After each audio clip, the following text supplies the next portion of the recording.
troisième élément de notre trio au niveau de la stratégie. Je vous rappelle que la mission, c'est vos fondations, vos valeurs, c'est vos trois piliers, et le toit, c'est la vision. La vision. Et voilà. Donc, une vision, habituellement, c'est sur quel horizon de temps qu'on se donne? Habituellement, quand on fait une vision, on target de le faire pour 3 ans. Sauf que annuellement, on la révise, donc théoriquement, on ne devrait jamais atteindre la vision qu'on a établie là, sur un horizon de 3 ans. Pourquoi on la révise chaque année?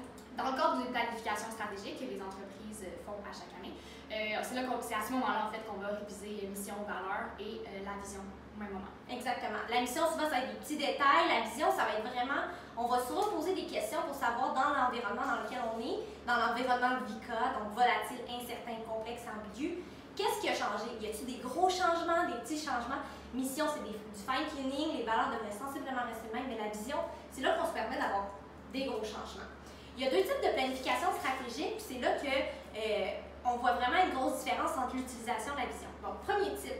Dans la première façon de faire une planification stratégique, c'est dans le fond d'énumérer tous les problèmes qu'on a, puis de, dans le fond, former une vision pour aller, dans le fond, régler les problèmes d'entreprise qu'on a. Exactement. C'est la vision vraiment plus américaine, la planification stratégique. La vision un peu plus asiatique, si on peut dire, à la japonaise.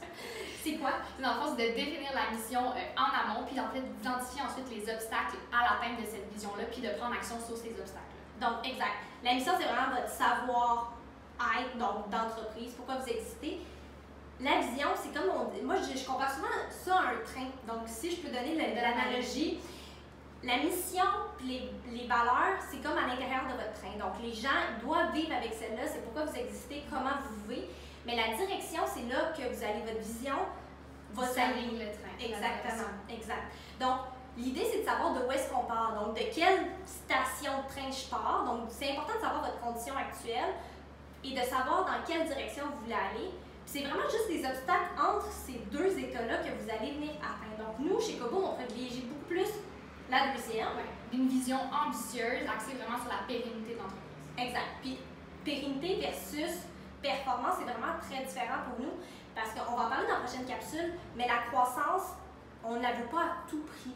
Donc, on parle toujours de pérennité. On préfère une entreprise qui va être là pendant 10 ans, 20 ans, 50 ans, 100 ans. Performante à court terme, puis qui s'essouffle par la suite. Exactement. Donc, c'est vraiment dans notre ADN chez Koboom. On veut co-créer les entreprises de demain, donc focus pérennité.